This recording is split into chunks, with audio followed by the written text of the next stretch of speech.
आज के इस विश्लेषण में हम मॉडर्न हिस्ट्री के एक ऐसे डेयरिंग और टैक्टिकल मिलिट्री ऑपरेशन को डिकोड करने वाले हैं जिसने पूरी दुनिया को हिलाकर रख दिया था। 1981 का ओसिराक न्यूक्लियर रिएक्टर स्ट्राइक, एक ऐसी स्टोरी जहां डिप्लोमेसी, कवर्ड इंटेलिजेंस और एब्सोल्यूट प्रिसिशन एक साथ टकराते हैं। जरा सोचिए, आखिर कैसे 14 फाइटर जेट्स 3 दुश्मन देशों की सीमाएं पार कर लेते हैं और किसी रडार पर उनकी भनक तक नहीं लगती। आइए इस मैसिव लॉजिस्टिकल और जियोपॉलिटिकल पजल को डिटेल में समझते हैं। 1600 ये वो एग्जैक्ट डिस्टेंस था किलोमीटर में जो इजरायली एयरफोर्स को बगदाद तक पहुंचने के लिए तय करना था। इन नए फाइटर जेट्स के लिए एक राउंड ट्रिप मेंटली और मैकेनिकली नामुमकिन लग रही थी, लेकिन ये मिशन किसी भी कीमत पर होना था। इस बैक स्टोरी और इसके पीछे छुपे इमेंस जियोपॉलिटिकल रिस्क्स को समझने के लिए पहले मिडिल ईस्ट में उभरते हुए उस तूफान को देखना होगा जहां तेल, यूरेनियम और नेशनल सिक्योरिटी आपस में टकरा रहे थे। 1970 के दशक की ग्लोबल ऑयल पॉलिटिक्स यहां एक बड़ा फैक्टर थी। 1973 के ऑयल क्राइसिस ने फ्रांस को अपनी एनर्जी नीड्स पूरी करने के लिए किसी भी हद तक जाने पर मजबूर कर दिया था। उन्हें सस्ते तेल की सख्त जरूरत थी और इसके बदले में उन्होंने इराक के साथ डील की।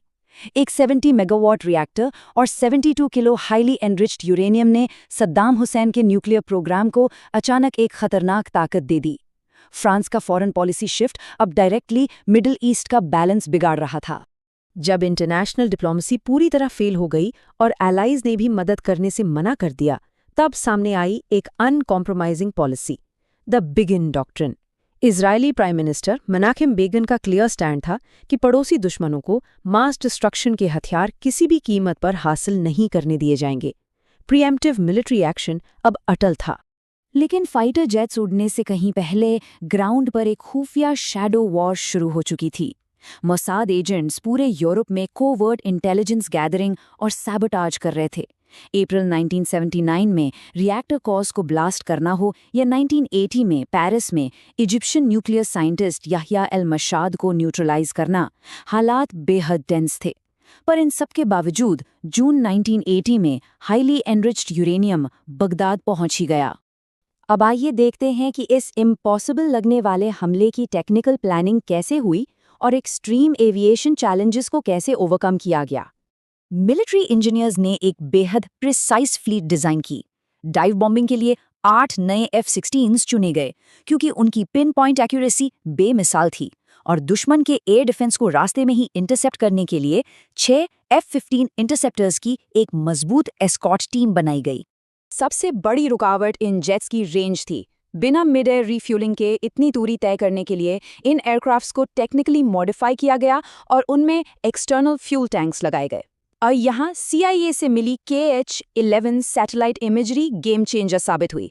इस सैटेलाइट डेटा ने इराकी एयर डिफेंसेस को ट्रांसपेरेंट बना दिया, जिससे एग्जैक्ट रडार ब्लाइंड स्पॉट्स का पता चला।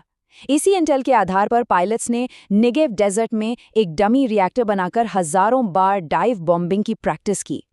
एक और बड़ा खतरा था वक्त। हमले को जुलाई 1981 से पहले होना ही था। अगर रिएक्टर एक बार हॉट हो जाता तो उस पर बॉम्ब गिराने से पूरे बगदाद में रेडियो एक्टिव फॉलआउट फैल जाता, जिससे हजारों मासूम सिविलियंस की जानें जाती। पायलट्स के ऊपर इस टिक टिक करती घड़ी और मॉरल रिस्पॉन्सिबिलिटी का एक इंटेंस साइकोलॉजिकल बर्डन था। अब आइए समझते हैं कि आखिर इन पायलट्स ने दुश्मन के आसमान में उन रेडार ब्लाइंड स्पॉट्स और डिसेप्शन का इस्तेमाल एग्जैक्टली कैसे किया। सिर्फ 100 फीट, ये वो हैरत अंगेज ऊंचाई थी जिस पर जेट्स ने आगे बढ़ते हुए डेजर्ट की सतह के ठीक ऊपर उड़ान भरी। सैटेलाइट डेटा से मिले राडार ब्लाइंड स्पॉट्स को परफेक्टली नेविगेट करने के लिए इस ऊंचाई पर उड़ना और लगातार इंटेंस फोकस बनाए रखना लाइफ एंड डेथ का मामला था। लेकिन फ्लाइट मैकेनिक्स के अलावा इनकी रेडियो डिसेप्शन टैक्टिक्स उतनी ही हैरत अंगेज थी। जब जॉर्डन के किंग हुसैन ने अपने यॉट से इन जेट्स को देखा तो तुरंत सारे रीजनल कम्युनिकेशन चैनल्स ब्लॉक कर दिए गए। सस्पिशियस जॉर्डनियन एयर ट्रैफिक कंट्रोलर्स को नेविगेशनल एरर बोलकर चकमा दिया गया। यहां तक कि पायलट्स ने फ्लुएंट अरेबिक में बात करके सऊदी कंट्रोलर्स को विश्वास दिला दिया कि वो एक जॉर्डेनियन पेट्रोल टीम है। दुश्मन को बातों में उलझाने की ये डिसेप्शन स्क्रिप्ट एक मास्टर क्लास थी।